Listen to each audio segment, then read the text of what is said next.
congestion, and it does. Here's some good news. Look like the 15 southbound crash in front of South Point has cleared. Also 95. We'll have to look into this and see if it's actually on the freeway. That's kind of the way it looks, but the 95 there, we'll get into the details, and I'll have more info next time we talk traffic in 10 minutes. All right, Justin, we'll see you then.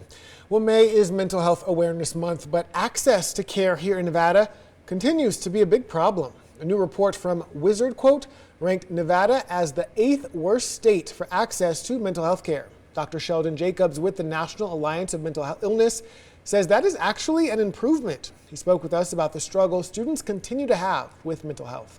When you start noticing like these subtle behavioral changes, in your kids. And so some of those changes might be sleep, if there's like a change in sleep, if they're sleeping, much longer than before, or we're sleeping a lot less than they previously did. Something that you may want to pay closer attention to. Appetite is also a big one. If they're eating less than what they did before, or if they're reporting that they don't have an appetite, that could be a sign of something else underlying, like maybe depression or anxiety. And remember, if you need any help, you can always call or text the Suicide and Crisis Lifeline at 988. There are also free resources with NAMI Southern Nevada and Nevada 211. This week is National Women's Health Week, so it's a good time to remind women to make their health a priority and schedule those routine checkups. Doctors with the Cleveland Clinic say these kinds of appointments aren't only important for prevention, but they also help to identify any possible issues. Sometimes a woman may not realize a pain they're feeling is not normal. A lot of women do get caught up in everything and they think, oh, I'll deal with it when I have a problem. And I think it's important to talk about these wellness checkups because, the way to prevent disease and increase survival for people is to, number one, catch it early, or to be able to talk about these preventative measures, which is why these appointments are also important. And it's also crucial to discuss family history at those routine checkups. That way your doctor knows about any possible health issues you may be at risk for. Well, over the weekend, the city of Las Vegas celebrated Western culture with the El Dorado Days Parade. We spoke with some people who were here for the first time. They say this event is what Las Vegas is all about. It's always a good time, family getting together, the family of Las Vegas, and having a great time, so we really enjoy it. It's awesome to see everyone coming together. The event's history dates back to the 30s. In 2005, the city of Las Vegas brought it back to celebrate the city turning 100. And now organizations from all across the Las Vegas Valley get involved. Atomic testing, the completion of the Hoover Dam, and the growth of downtown Las Vegas. All of these topics are covered in a new documentary. It's the 5th segment in a historical series on the city of Las Vegas. And dozens turned out for the premiere of the city of Las Vegas in the 1950s at the Beverly Theater downtown on Saturday. Director Jennifer Boyd says people should feel proud to call this city home. The 50s, we can barely fit everything in, and there's such contrasts and energy. This community is unlike any other community in the entire world. And Boyd says production on a film about our city in the 1960s is already underway. Well, after missing the playoffs last year, the boys in gold will be going to the Western Conference Finals. This is the 4th time in their 6-year history. Incredible. Johnny Resendez has a recap of what went down on the ice last night. Good morning, Las Vegas. Well, the Golden Knights said before Game 6, forget about a Game 7. This was do or die. And after missing the playoffs last year, the Vegas Golden Knights will now be going back to the Western Conference Final for the 4th time in their 6-year history. This game started off fast, and the Golden Knights are finally the first to strike. Just seconds into the game, it's Riley Smith to make it 1-0. That does not last long, though. 31 seconds later, Connor McDavid ties it. Then just a few minutes later, Warren Foegele makes it 2-1. We go to the second, and it's Jonathan Marchessault who is at the right place at the right time to tie it. This won't be the last time you hear Marshy's name, folks. A few minutes later, he gets another to take the lead. After a few penalties, the Golden Knights are on a 4-on-3, and guess who? Marchessault again for the natural hat trick, and Edmonton turns to Deadmonton. Knights hold them off in the third. Goaltender Adin Hill had 38 saves since giving up the second goal, and that would be game, set, series. The Golden Knights win 5-2. They advance to the Western Conference Final. Players say they're going to enjoy this one, but as they always say, the job is not done.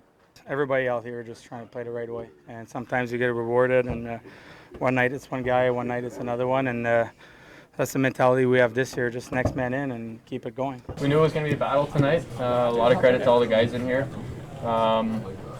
Like I said, we stuck with our game plan and came in here. We wanted to close it out tonight, and I thought we did a lot of really good things, and we earned the victory. So hats off to us. And with that, the Golden Knights now await tonight's Game 7 matchup between the Dallas Stars and the Seattle Kraken. Since the Golden Knights were the #1 seed in the West, they will have home ice advantage for this next series. It's just a matter of who the opponent will be. Reporting at Rogers Place, I'm Johnny Resendez.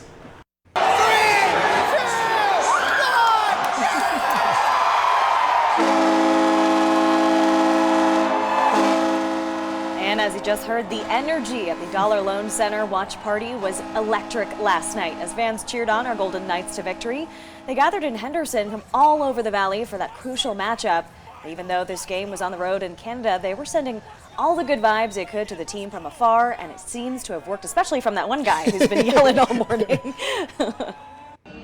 Nerve-wracking, but I had confidence they were gonna win. Western Conference Final, bring on the Kraken, bring on the Stars. It doesn't matter. We're going to the championship. Let's go, Vegas. Yeah! Oh, it's a lot to take in. To say the fact that the Knights are moving on to the Western Conference is absolutely thrilling. Even though we had like a very rough first period in the beginning, the guys had regrouped, developed their chemistry, played a lot better than they did. So with the same thing, same strategies that they do, they'll be sure enough to make through the Western Conference and the Stanley Cup Finals. I'd like to see us play Seattle for a couple of reasons. One, they're definitely a new team. I want to see what they've got, and clearly they're proving it right now. I'm a Pacific Northwest guy. Oh, it was fantastic. It was a little touch and go there in the first period, but like the Knights do, they wear you down. They just wear you down and grind you into the ice, and that's what they did again tonight. So hats off to these guys. We're going to the Western Conference Finals. 4th time in 6 years, baby. Go Knights, go! Go Knights, go! And Justin, I remember we had this conversation just a few days ago about how hard it is for a team to put together 2 wins in a row during the playoffs, let alone against a team like the Oilers. Yeah. And the fact that we did it, I'm Knights, feeling pretty good. Yeah. Go Knights, go, baby. We got this. I'm excited. Well, good morning, Las Vegas. Time now 5:10. Coming up, this week begins with more questions about the debt ceiling. Now, what exactly do conservatives want to cut in order to raise a ceiling? We'll break it down next. Almost 5:15 on our Monday morning. Hope you had a great weekend. We've got a mild one. Temperatures are generally in the low and the mid 70s here around Las Vegas. A little cooler in Anthem at 68. Pahrump is 65. Moapa tallies 66, but low and mid 70s in Overton and Mesquite. We jump ahead to the late afternoon. High temperatures happen around 5 or 6 p.m., so fairly late into the day. Be warm all afternoon, though. 97 is our goal here in Las Vegas. Probably 100 up around Overton, 95 in Pahrump, 101 down the river in Laughlin. We've got highs tomorrow. Nearly as toasty. We're back in the mid-90s in Las Vegas on Tuesday. Weather headlines mention mid-90s for highs pretty much all of this week into the weekend. Maybe upper 90s a few of those days. Lows at night will be in the mid-70s, so cooling off, but really only a little. And then some small pop-up rain and storm chances will try to kick in tomorrow. More on that with Futurecast in a moment. Medium allergy forecasts, levels all week, still the same old gunk, ragweed, olive, and grass.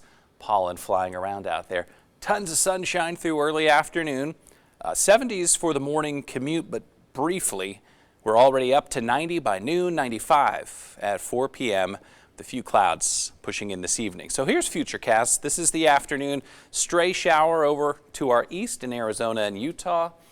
We've got a kind of an interesting and fairly quiet upper air weather pattern. So no big storms coming through. And on account of that, Tuesday through Wednesday, we have just enough humidity that in the afternoon and the early evening warmth, we'll have 1 or 2 stray pop-up showers or thunder showers. That rain falls to the ground, pushes out some breezes. Sometimes those breezes initiate a few additional pop-up showers, and that's going to be kind of the case Tuesday afternoon and evening through the rest of the week. The action will be quite isolated, quite limited but we can't discount it, and we'll keep an eye on Desert Doppler Tuesday, Wednesday, Thursday, Friday, just in case. Big deal, though. Mid-90s all week long. Not a ton of wind out there, but Wednesday you may notice a few more breezes than the other days. Justin, thank you. Time now 5:16.